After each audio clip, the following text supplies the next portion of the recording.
오늘도 예배 성공자 되기를 주 이름으로 축원합니다. 우리 하나님은 세상을 창조하시고 운행하시는 하나님이십니다.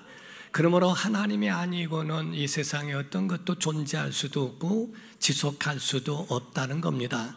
그러므로 모든 피조물은 하나님으로만 존재하니 신앙인들은 만물의 주인이 하나님이시며 그리고 그 하나님은 절대 주권자이심을 믿어야 합니다. 특별히 구원을 받아 하나님의 자녀가 된 신앙인이라면 그러면 세상에 태어난 것 그리고 지금의 우리가 지금 이 자리에 있는 것 이 모두가 다 하나님이 베푸신 사랑이요 은혜임을 믿고 감사해야 할 줄로 믿습니다. 아멘 합시다. 모두가 은혜입니다. 오늘 여러분이 함께 예배하고 함께 참여하는 것 주의 은혜라고 하는 것을 말씀합니다. 그런데 우리가 아셔야 되는 것은 유대인들의 신앙 가운데는 하나님의 살아계심을 믿을 뿐만 아니라 그 하나님을 향한 신본주의적 믿음, 그 중심이 하나님께 있기 때문에 그들의 신앙은 철저한 신본주의 신앙이라 하는 겁니다. 그러므로서 하나님의 말씀대로 우리가 살아가는 이 신본주의만 영원하다는 것을 아셔야 합니다. 하나님의 말씀은 분명하니 우리의 소견대로 인본주의적으로 내 중심으로 내 뜻대로 내 방법대로 신앙생활하는 것 다 헛될 뿐만 아니라 다 사라지는 것이라고 성경은 우리에게 경고하고 있다는 사실입니다. 그러므로 신앙이라고 하는 것은 반드시 신본주의적이어야만이 온전할 수 있다고 하는 거예요. 우리가 구약에 있는 법궤를 예를 들어 말씀을 드리고 있습니다. 법궤라고 하는 그 안에 거기 안에다가 하나님께서 두시고자 하는 것을 말씀을 했고 명령한 사실이 있습니다. 우리가 성막을 볼진데 히브리서 9장 1절에서 5절을 보면 첫 언약에도 섬기는 예법과 세상에 속한 성소가 있더라. 예비한 첫 장막이 있고 그 안에 등잔대와 상과 진설병이 있으니 이는 성소라 일컫고 또 둘째 휘장 뒤에 있는 장막을 지성소라 일컫나니 금향로와 사면을 금으로 싼 언약궤가 있고 그 안에 만나를 담은 금 항아리와 아론의 쌍난 지팡이와 언약의 돌판들이 있고 그 위에 속죄소를 덮는 영광의 구름 날개들이 있으니 이것들에 관하여는 이제 낱낱이 말할 수 없노라라고 말씀을 합니다.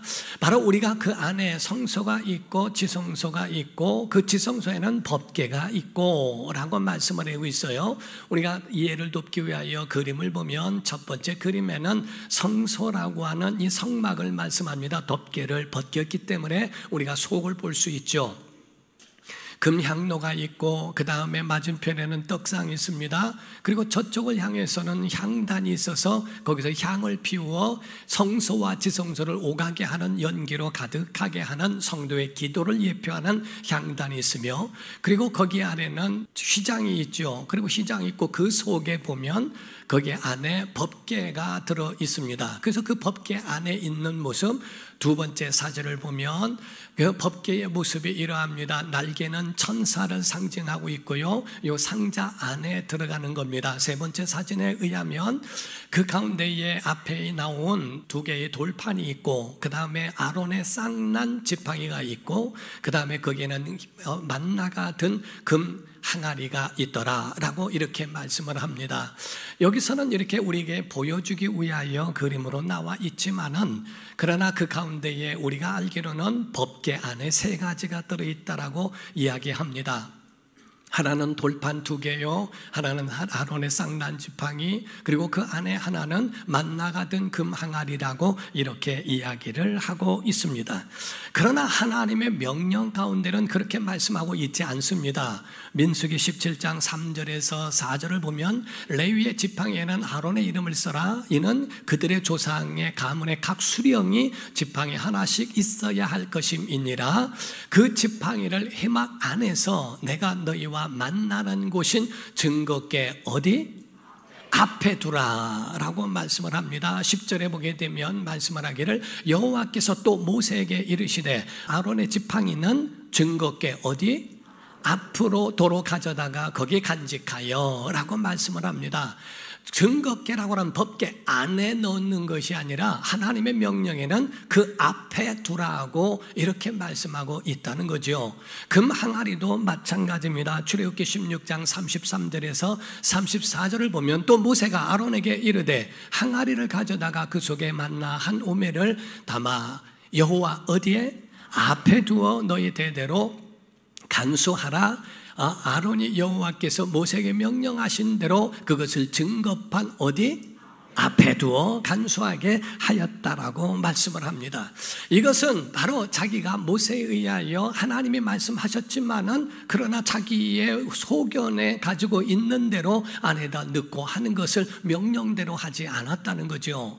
그러므로서 솔로몬이 성전을 짓고 난 다음에 법궤를 열어봤을 때에는 열왕기상 8장 9절에 보게 되면 그 궤 안에는 두 돌판 외에 아무것도 뭐예요? 크게 하세요. 뭐예요? 없으니 이것은 이스라엘 자손이 애굽 땅에서 나온 후 여호와께서 저희와 언약을 맺으실 때에 모세가 호렙에서 그 안에 넣은 거라고 말씀을 합니다. 그래서 그 안에는 아무것도 없다. 지금 많은 사람들이 인본주의적으로 내 뜻대로 신앙생활합니다. 하나님의 명령과는 관계없이 내가 좋으면, 내가 행복하면, 내가 원하는 대로, 내가 이해되는 대로 나와 마음이 맞으면 그것을 행하죠. 다 사라지고 없어진다는 거예요. 그거를 성경은 우리에게 경고하고 있다는 겁니다. 바로 하나님의 명령하신 것이 아닌데 소견에 옳은 대로 행하는 것, 자기는 즐거울지 몰라도 하나님은 기억하지 아니하시고 다 사라지게 돼버리더라 하는 겁니다. 우리가 본문은 사사기를 배경으로 하고 있는 말씀입니다. 우리가 아시다시피 사사기라고 하는 것은 사사기 사이클이라는 게 있어요. 그래서 사이클과 같이 돌고 돕니다. 하나님이 평화를 주셨습니다. 그 가운데 너무 편하니까 하나님을 돌아서서 우상 숭배하면서 타락합니다. 타락하고 나니까 하나님이 징계가 오게 되고 징계에 못 이겨서 하나님을 부르짖어 회개합니다. 하나님이 사사를 보내서 구원을 하시고 그리고 평화가 옵니다. 그랬더니 또 조금 지나면은 또 타락하게 됩니다. 자기 멋대로 살죠. 그러고 났더니 또 나중에는 하나님의 징계가 오고 징계가 온 다음에 너무 힘들으니까 기도하고 하나님께 부르짖어 회개하니까 하나님이 또 다시 구원을 베푸시고 또 평화하고 이것이 계속 돌고 돌아 반복되어지는 것을 사사기 사이클이라고 표현하고 있습니다. 왜 사사기 사이클과 같이처럼 반복되어 가는가? 인본주의적이라 그렇다는 거예요. 인본주의적 그러한 신앙은 본질이 변해버리기 때문에 변질되어 버린 그 신앙 안에서는 타락만 올 수밖에 없다는 것을 말씀합니다. 세상은 철저하게 인본주의예요. 하나님은 신본주의로 살라는 겁니다. 신본주의와 인본주의는 서로가 부딪히고 정면 충돌하게 되어 있습니다. 세상에 있는 경제, 정치, 문화 이 모든 것들이 전부가 인본주의라는 걸 아십니까? 그들의 모든 상한선은 사람에서 끝납니다. 그 이상이 없어요.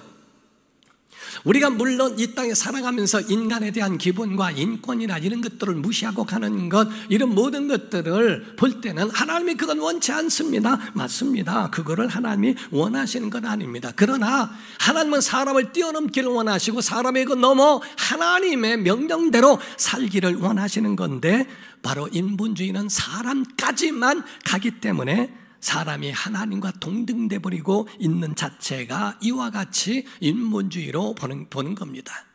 우리가 옛날에 우리가 전승에 의하면은 예루살렘에서 여리고로 내려가는 거는 동굴이 많다는 거예요.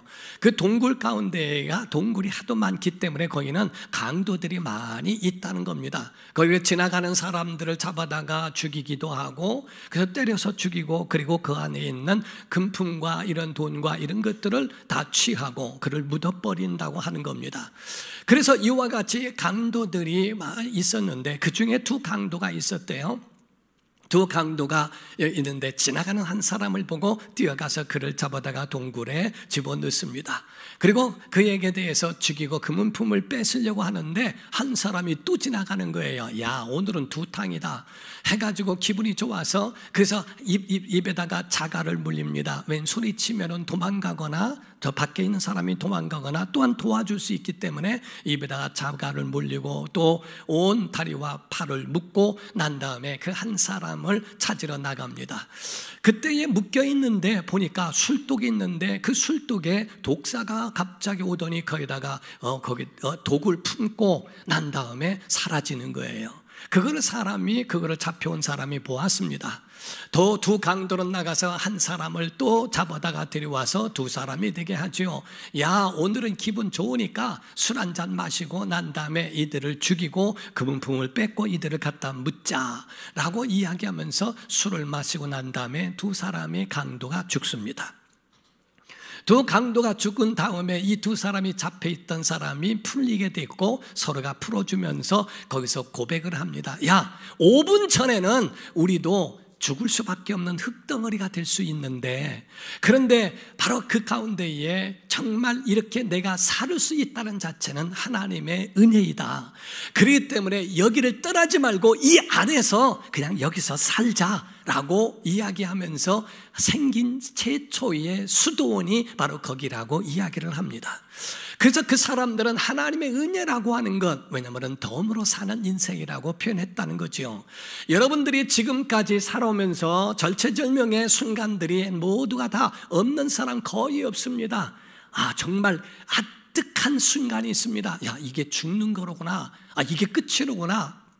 이런 모든 세상을 살면서 갑자기 차가 확 지나가기도 하고 갑자기 몸이 아파서 막 할 때 야, 이러다 죽겠구나라고 하는 그런 절체절명의 그 상황에 누구든지 오게 되더라는 거죠. 아니, 그때에 우리는 흙먼지가 될 수도 있는데도 지금 오늘날 우리가 있는 것은 뭡니까? 하나님의 은혜입니다. 그래서 신분주의 신앙의 가장 첫 번째 출발은 하나님의 은혜로 시작하는 겁니다. 그래서 여러분과 저희의 모든 시작이 우리가 그 가운데 사람을 무시할 것도 아니고 교만할 것도 아닙니다. 우리가 천년 만년 살아가는 게 아닙니다. 그 모든 아득한 순간에도 우리를 건져주시고 살려주신 것, 덤으로 사는 인생이니까 하나님이 우리에게 주신 그것을 절대 주권을 인정하고 그리고 하나님의 뜻대로 살아가려고 하는 믿음의 고백이 있는 시간 되기를 주님으로 축원합니다. 우리가 세대 가운데 보게 되면 1세대, 2세대, 3세대로 이스라엘이 출애굽할 당시에 그들을 3세대로 나누게 됩니다. 그 가운데 1세대라고 하는 것은 애굽의 입애굽되죠. 요셉으로 말미암아 요셉이 애굽으로 팔려가면서 세워졌고 모든 민족을 데리고 왔던 입애굽이 되어집니다. 그때로부터 모세에 의하여 출애굽을 할 때까지가 1세대입니다. 그래서 애굽 안에 돌아왔던 사람들이 거기서 400년에서 430년을 있으면서 살아온 사람들을 1세대요. 또 2세대라고 하는 것은 애굽에서 탈출하여 출애굽한 다음부터 가나안 땅을 분배받고 거기서 평생 하나님의 은혜로 살다가 세상을 떠난 사람들을 2세대라고 합니다. 3세대는 그 후에 하나님을 모르고 하나님의 그 큰 역사와 그 행하신 일을 모르고 살아가는 세대를 3세대라고 표현하고 있습니다. 사랑하는 성도 여러분, 1세대를 우리가 볼진데 그 1세대 사람과 하나님이 과연 일하실 수 있을까? 오늘날 신앙생활하면서 여러분은 몇 세대입니까? 여러분은 몇 세대로 지금 살아가고 있느냐는 겁니다.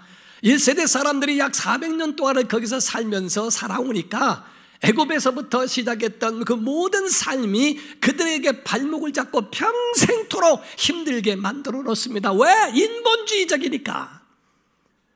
그래서 그들은 애굽에서 노예 생활을 합니다. 그것이 벗어나지 않습니다. 그래서 광야를 가면서도 그 큰 하나님의 은혜를 경험했건만 이러네 저러네 계속 불평하고 불만하고 원망하고 왜 여기를 오게 했느냐, 왜 이러느냐, 참 하나님께 질문이 많죠. 왜 꼭 이래야 됩니까? 선악과는 왜 만들어졌습니까? 사람을 왜 이렇게 하고 꼭 예수만 믿어야 구원받습니까? 나 그거 인정 안 합니다. 참 신기하죠. 인본주의적으로 자기 자신을 중심으로 신앙생활한 사람, 그 영적 DNA가 바로 그 영혼의 발목을 잡고 신앙생활에 영적 어려움을 갖게 줄 수 있는 1세대를 말합니다. 광야에서 여호수아와 갈렙 외에는 다 엎드려졌고 다 죽었습니다. 하나님이 과연 그들과 함께 일하실 수 있을까? 그들의 DNA가 달라요. 하나님은 이런 DNA를 가지고 있는 1세대와는 함께 할 수 없어 그들은 광야에서 끝내버리게 됐다 하는 겁니다. 2세대 사람은 누군가? 가나안 땅에 들어간 사람입니다. 출애굽할 당시부터 하나님의 그 큰 역사를 봅니다. 그 가운데 10가지 재앙을 봅니다. 홍해를 가르신 하나님을 봅니다. 그리고 광야에서 만나를 주시고 메추라기를 불러 모으시고 반석에서 물을 내시는 하나님의 그 역사를 다 보시고, 낮에는 구름 기둥으로 밤에는 불 기둥으로 인도하시는 하나님의 보호하심을 봤어요. 체험했어요. 여러분과 저는 하나님이 우리와 함께 하신 그 은혜의 역사가 체험된 세대, 이 세대가 되기를 주의 이름으로 축원합니다. 이게 바로 하나님의 사람들이요, 그들은 부인할 수 없는 강력한 하나님의 역사가 있어요. 가나안 땅에 들어가게 될 때 하나님은 그냥 들어가게 하지 아니하시고 칼과 창을 가지고 정복하게 하셨습니다. 왜냐하면 강한 민족으로 삼게 하시기 위해서. 그래서 그들을 그 땅을 주셨건만 가나안 땅에는 온갖 잡신들이 얼마나 많이 있는지 몰라요. 그런 모든 온갖 잡신들과 이런 것들이 있는 가운데도 그들이 떳떳하고 꿋꿋하게 세워지고 그렇게 살아갈 수 있는 것은 왜 그런가? 봤으니까, 체험했으니까, 하나님의 영광을 보았기 때문에 그것에 대하여 정말 부인할 수 없는 그 역사가 자기 심령 가운데 예수 그리스도의 흔적같이 그 속에 바로 하나님의 인마진 그 흔적이 있기 때문이라 하는 겁니다. 오늘날 이 세상이, 우리 대한민국이 참 안타깝고 하신 것은 한 이유 중에 하나가 전쟁을 모르는 세대, 보릿고개를 모르고 그리고 일제강점기를 모르는 그 경험했던 세대는 다 사라지게 되고, 그걸 모르니까 가지가 전쟁이 나든 뭐하든 무조건 아무런 오직 자기만 중심으로 살아가는 그런 안타까움이 있다는 겁니다. 왜? 경험하지 못했으니까. 교육이라는 것이 그래서 중요한 것은 잘못된 교육에 의하여 세뇌돼 버린 것이 얼마나 모든 잘못된 체제를 만들어가는 줄 아십니까? 하나님 없는 것으로 만들어가는 제3세대가 거기에 이루어지고 있다는 사실입니다. 하나님과 연결되어 있을 때는 다 음세대요, 하나님과 끊어진 세대를 다른 세대라고 말합니다. 사사기 2장 10절입니다. 시작. 그 세대의 사람도 다 곧 조상들에게로 돌아갔고 그 후에 일어난 다른 세대는 여호와를 알지 못하며 여호와께서 이스라엘을 위하여 행하신 일도 알지 못하였더라. 아멘. 이 가운데에 뭐랍니까? 다른 세대, 하나님을 몰라요. 하나님이 행하신 그 역사를 모르고 있다는 겁니다. 그런 다른 세대예요. 오늘날 부모가 자녀들에게 하나님을 일러주지 않고 하나님의 이루신 그 역사를, 그래서 신명기에 말씀하신 것처럼 자손들에게 강론하라, 가르쳐라, 누웠을 때든지 일어났을 때든지 길을 걸어 가르쳐라 하는 말씀들이, 그들이 체험하지 못하고 알지 못하면 하나님의 체험으로 그들이 알게 하실 수도 있기 때문에 그렇습니다.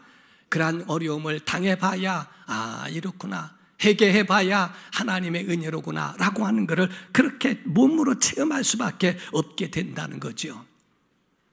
이런 가운데에, 이 3세대 가운데에 그때에 마노아라고 하는 가정, 그 가정을 하나님이 선택하셨다 하는 겁니다. 사랑하는 성도 여러분, 그 가정을 선택한 거 사사기 13장 1절에서 2절입니다. 이스라엘 자손이 다시 여호와의 목전에 악을 행하였으므로 여호와께서 그들을 40년 동안 블레셋 사람의 손에 넘겨주시니라. 소라 땅의 단지파의 가족 중에 마노아라 이름하는 자가 있더라. 그의 아내가 임신하지 못함으로 출산하지 못하더니, 이렇게 말씀하죠. 소라 땅의 단지파의 가족 중에 마노아라 하는 이름하는 자가 있었다라고 말씀하고 있습니다. 40년 동안의 고통 가운데 있는 그 중에도 마노아라고 하는 사람의 그 가정이 있었어요. 그 은혜를 입었습니다. 자, 아멘합시다. 우리 성도 여러분도 노아가 은혜를 입은 것처럼 입기를 주님으로 축원합니다. 바로 이 가정처럼, 아브라함 가정같이, 모세의 가정같이, 마노아의 가정같이 선택받은 가정 되기를 주님으로 축원합니다. 바로 이와 같이 철저한 그들은 신본주의적 신앙을 가졌기 때문이라고 말씀하는 거예요. 왜냐하면 그들의 말과 그들의 삶이 증명하고 있기 때문에 그렇게 말씀할 수 있는 겁니다. 자, 우리가 한 가지 더 이해해야 될 것이 있습니다. 성경 안에는 아버지 어머니 없이 태어난 그러한 사람이 있습니다. 아담과 하와입니다. 그러나 아담과 하와의 정식적인 그러한 아주 하나님의 창조의 법칙에 의하여 태어난 아들이 있습니다. 가인입니다. 이 가인에 대하여 성경은 창세기 4장 1절에 뭐라고 말하냐면, 아담이 그의 아내 하와와 동침하매 하와가 임신하여 가인을 낳고 이르되 내가라고 그랬어요. 여호와로 말미암아 등담하였다 하니라. 자, 여호와로 말미암아 등담해서 아들을 얻었다라고 말은 하지만 문제는 내가가 주어라는 겁니다. 내가 낳았다는 겁니다. 내가 하는데 하나님이 도와줘서 내가 나다. 내가 중심에 오늘날 교회 예배를 하더라도 똑같습니다. 내가 중심되어진 이 예배 자체가 인본주의적이라는 거예요. 내가 주어가 됐을 때에 이루어진 그 아들 가인이 뭡니까? 인본주의의 자식은 바로 살인자가 되어져 아벨을 죽이게 되는 일을 하게 됩니다. 창세기 4장 25절입니다. 말씀하기를 아담이 다시 자기 아내와 동침함에 그가 아들을 낳아 그의 이름을 셋이라 하였으니 이는 하나님이, 자, 주어가 하나님이에요. 내게 가인이 죽인 아벨 대신에 다른 씨를 하나님이 주셨다 이렇게 말합니다. 신본주의는 하나님이 주신 거예요. 건강은 내가 한 것이 아니라 하나님이 건강 주신 거예요. 이것이 바로 이와 같이 신본주의적인 믿음을 가진 사람들의 고백은 하나님이 주셨다라고 하는 믿음입니다. 신앙생활을 나를 위하여 예배한다. 물론 그렇죠. 처음에 교회 나오는 사람들은 인본주의적이죠. 한 번에 바뀔 수는 없죠. 그러나 변화되어져 가야 하는 것이 우리의 과제요, 숙제라 이 말이에요. 하나님을 위하여 예배하는 게 신본주의요, 나를 위하여 예배하는 것은 그 인본주의에서 비롯됐다고 보는 겁니다. 오늘 많은 사람들이 교회 오더라도 인본주의에서 벗어나지 못합니다. 그거에 대한 구분도 할 줄 몰라요. 정리가 되지 않습니다. 내가 지금 예배하는 것이 인본주의에 의한 것인지 아니면 신본주의에 의한 것인지조차도 모르고 있다는 겁니다. 왜 마노아의 가정이 신본주의일까? 우리 다시 한번 봅니다. 사사기 13장 2절입니다. 소라 땅에 단지파의 가족 중에 마노아라 이름하는 자가 있더라. 그의 아내가 뭐하지 못해요? 임신하지 못함으로 뭐하지 못해요? 출산하지 못했다 이렇게 말씀을 했어요. 임신도 못하고 출산도 못하는 여인이 되었더라 하는 겁니다. 3절에서부터 5절을 봅니다. 여호와의 사자가 그 여인에게 나타나서 그에게 이르되 보라 내가 본래 임신하지 못함으로 출산하지 못하였으나 이제 임신하여 아들을 낳으리니 그러므로 너는 삼가 포도주와 독주를 마시지 말며 어떤 부정한 것도 먹지 말지니라. 보라 내가 임신하여 아들을 낳으리니 그의 머리 위에 삭도를 대지 말라. 삼손입니다. 이 아이는 태에서 나옴으로부터 하나님께 바쳐진 나실인이 됨이라. 그가 블레셋 사람의 손에서 이스라엘을 구원하기 시작하리라 하시니 라고 말씀을 하고 있어요. 하나님의 사자가 나타나서 너 임신할 거야. 그리고 그에게는 이렇게 해서 이거 하지마, 포도주와 독주는 마시지 마, 머리에 삭도를 대지 마 라고 하는 금기사항을 말하며 그에 대하여 나실인이라고 이렇게 이야기를 해줍니다. 여기서 마노아와 그의 아내는 철저하게 그 가운데에 하나님의 말씀을 받아들이고 순종하게 되죠. 그런데 다 그럴까? 아닙니다. 사사기에는 13명의 사사가 나옵니다. 13명의 사사를 보게 될 때 여러분이 잘 아시는 기드온이 나오죠. 기드온의 300용사 좋은 점만 이야기합니다. 그런데 기드온이 어떤 삶이었는지 아십니까? 기드온은 아내가 많았다. 얼마인지는 모르겠어요. 아내가 많았는데 아들만 70명이요. 지금 여러분들이 살아오면서 70명 아들을 둔 사람을 본 일이 있습니까? 사사시대 때에 70명의 아들을 두었고요. 그 가운데 첩에게서 아들을 낳는데 그 이름이 아비멜렉이라고 하는 말을 합니다. 사사기 8장 30절 31절입니다. 기드온이 아내가 많음으로 그 몸에서 낳은 아들이 70명이었고 딸까지 합하면 100명이 넘어요. 세겜에 있는 그의 첩도 아들을 낳았으므로 그 이름을 아비멜렉이라 하였더라. 이 아비멜렉이 그 가운데 70명을 다 죽입니다. 자기 형제를 한꺼번에 모아놓고 싹 죽여버려요. 인본주의를 인간같이 아는 그러한 삶으로 싹 한 번에 죽이고 자기가 왕이라고 올라가는 그러한 아주 악한 자가 되어버립니다. 우리가 사사기 12장 8절에서 9절을 보게 되면 그 뒤를 이어 베들레헴의 입산이라고 하는 사사가 있어요. 이스라엘의 사사가 되었더라. 그가 아들 30명과 딸 60명이에요. 그 딸들을 밖으로 시집 보냈고 아들들을 위하여는 밖에서 여자 30명을 데려왔더라. 그가 이스라엘의 사사가 된 지 7년이라 7년 동안 있는데 30명, 60명의 그런 아들과 딸을 만들어 놓습니다. 입산도 그렇죠. 압돈이란 사람은 아들만 40명이요. 사사가 다 그 모양이에요. 여러분 연예인 하나만 뜨면은요 닮아가려고 하는 사람들이 얼마나 많은지 몰라요. 그런 사람같이 되고 싶어서 별의 별 아주 온갖 잡다한 것들을 다 합니다. 하물며 영웅이라고 떠있는 사사들이 그 모양인데 그 밑에 있는 사람들은 힘만 있고 가질 수 있는 그런 여건만 되면 얼마든지 하는 난잡한 자들이 돼버린 그 사사시대, 자기 소견에 오르면 다 할 수 있는 그런 시대가 돼버렸다고 성경은 말씀하고 있어요. 그런 시대 가운데에 마노아라고 하는 사람과 아내가 있는데 이들이 무엇이 그들과 구별되어 있느냐 하는 겁니다. 아까 말씀드린 것처럼 임신도 못하고 출산도 못했습니다. 아내가. 마노아는 첩을 들이지 않습니다. 그 여인 하나에게서 첩을 들이지 아니하고 그 여인 하나에게서 그냥 바라만 보고 있다고 하는 그 사실을 보는 거예요. 디모데전서 3장 1절에서 2절을 보면 미쁘다 이 말이여 그 사람이 감독 목사입니다. 직분을 얻으려 함은 선한 일을 사모하는 것이라 함이로다. 그러므로 감독은 책망할 것이 없으며 몇 아내예요? 한 아내의 남편이 되며 이랬어요. 12절 13절을 봅니다. 집사들은 몇 아내예요? 한 아내의 남편이라는 거예요. 남자와 여자가 같이 만나 한 가정을 이루는 거예요.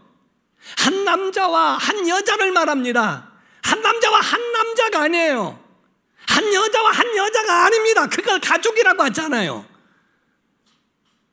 왜 그걸 가족이라고 말합니까? 성경은 우리에게 한 남자와 한 여자를 가르쳐 가족이라고 말하는데 오늘날 그거를 법으로 만들자는 겁니다. 사사시대와 다를 바가 없는 그런 것으로 말하는 거예요. 어긋난 것, 하나님과 전혀 상관없는 그것을 성경은 죄라고 말하고 있고 그걸 인본주의라고 성경은 말씀하고 있는 겁니다. 이 모든 것들이 다 음란에서 비롯됐다는 거예요. 마노아는 아내가 임신을 못하는데도 처벌없지 아니하고 아내는 그에 대한 고백을 하는 그 믿음이 하나님의 그 믿음, 자기는 임신도 못하고 출산도 못하는데 천사가 나타나서 임신하고 출산한다니까 깜짝 놀랍니다. 자기가 아이를 낳았을 때 이는 내가 낳은 아들이 아니라 하나님의 자녀라고 하는 것을 고백할 수밖에 없는 거예요. 하와가 내가 낳았습니다 이렇게 말하는 것이 통상적으로 그냥 나니까 그렇게 말할 수 있죠. 그러나 임신도 못하고 출산도 못하는데 하나님 주신 이건 하나님의 사람이라고 하는 것을 고백할 수밖에 없더라 하는 거죠. 그리고 한 가지 또 있어요. 사사기 13장 6절에서 7절입니다. 이에 그 여인이 가서 그의 남편에게 말하여 이르되 하나님의 사람이 내게 오셨는데 그의 모습이 하나님의 사자의 용모 같아서 심히 두려움으로 어디서부터 왔는지를 내가 묻지 못하였고 그도 자기 이름을 내게 이르지 아니하였으며 그가 내게 이르기를 보라 내가 임신하여 아들을 낳으리니 이제 포도주와 독주를 마시지 말며 어떤 부정한 것도 먹지 말라. 이 아이는 태에서부터 그가 죽는 날까지 하나님께 바쳐진 나실인이라 됨이라 하더이다 하니라 라고 했어요.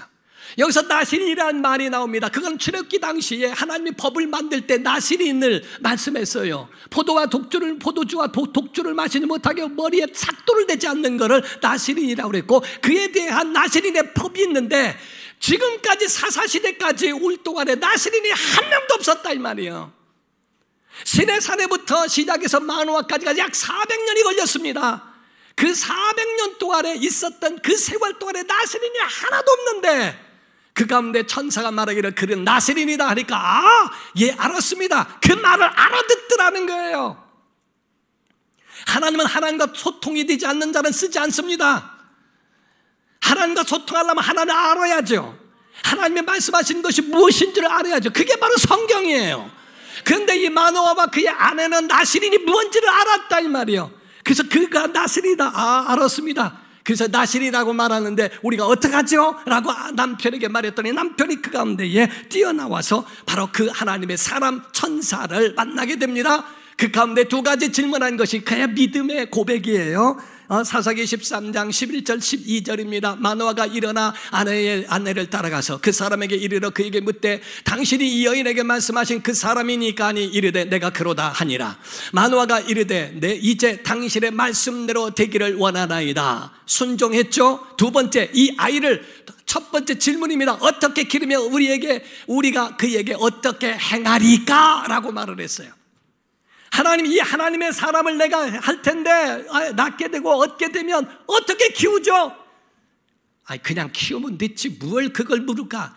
여러분, 그게 아니에요. 하나님의 뜻대로 키워야 되고 하나님의 방법대로 어떻게 키울까요? 그게 바로 유대인의 방식이에요. 신본주의적 믿음이고 그런 질문이라는 거죠.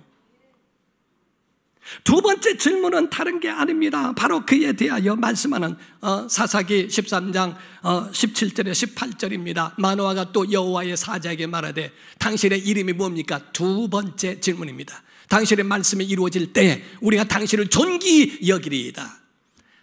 여호와의 사자가 그에게 이르되 어찌하여 내 이름을 묻느냐? 내 이름은 기묘자라 하니라. 사랑하는 성도 여러분, 여기서 우리가 아셔야 될 것은 두 가지 질문했어요. 어떻게 기를까요? 어떻게 키울까요? 넌 내 새끼야, 내 자식이야, 내 뜻대로 살아, 내 마음대로 해.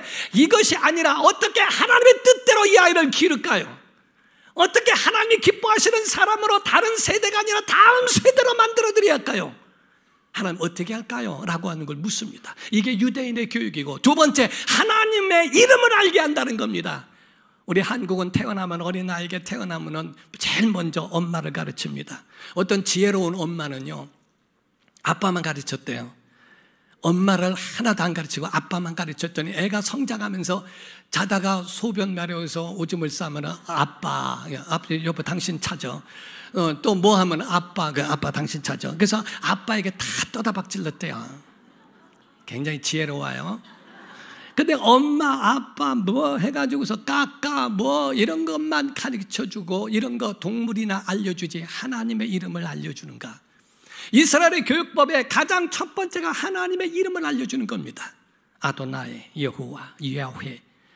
하나님을 알아라, 하나님을 알아라. 그의 입을 벌릴 때 하나님의 이름을 부르도록. 그 이름은 뭐냐? 기묘자라. 기묘자라는 말은 기이한 일을 행하시는 분. 그 이름을 부르면 기이한 일을 너에게 행하실 거야. 하나님이 너를 기이한 곳으로 인도해 주실 거야. 그 어려운 기가 막힌 웅덩이에서 너를 건져주실 것이고 구름 기둥과 불 기둥으로 인도하여 주실 거야 라고 하는 하나님의 이름을 부르게 하고, 두 번째 교육은 다른 게 아닙니다. 요만한 높은 데에서 뛰어내려봐 아빠가 받아줄게. 무서워 괜찮아 뛰어내려 무서워 아빠가 받아준다니까. 그럼 알았어 꼭 받아줘야 돼. 그래 딱 뛰어내릴 때에 싹 피해버린대요. 아버지가 피해버린다. 팍 떨어져가지고 아가 울면서 아빠 미워 왜 거짓말하냐. 아이의 얼굴에 있는 몸을 털어주면서 한마디 한대요. 사랑하는 아들아, 이 험한 세상 살아갈 때 아빠도 믿지 마라. 하나님만 너의 보호자다. 세상 믿지 말고 사람 믿지 마라. 반드시 유대인들은 이거 한 번은 가르친다는 거예요. 세상에 어떤 것도 믿지 마라. 하나님만 너를 인도하시는 분이시다. 여러분, 그 하나님을 의지하고 살아가는 게 신본주의입니다. 예배 가운데 내가 기쁘고 내가 즐겁고 설교가 재밌고 뭐가 예배가 재밌으니까 그것 때문에 내가 즐거우려고 했던 것에서 하나님을 기쁘시게 하고 하나님의 이름을 높이고 하나님의 이름을 찬양하고 하나님의 그 이름을 기묘자의 이름을 부르면 하나님께서 여러분의 앞날을 지켜주실 줄 믿습니다. 여러분의 삶에 인본주의 믿음이 아니라 신본주의로 변화되기를 주의 이름으로 축원합니다. 기도하겠습니다. 이 시간에 다 같이 통성으로 기도할 때 하나님 정말 이 시간에 인본주의적 믿음을 다 벗어버리게 하시고 네 발에서 실을 벗어라 실을 벗게 하시고 오직 주의 음성 듣고 살아가는 신본주의 믿음 갖게 하옵소서.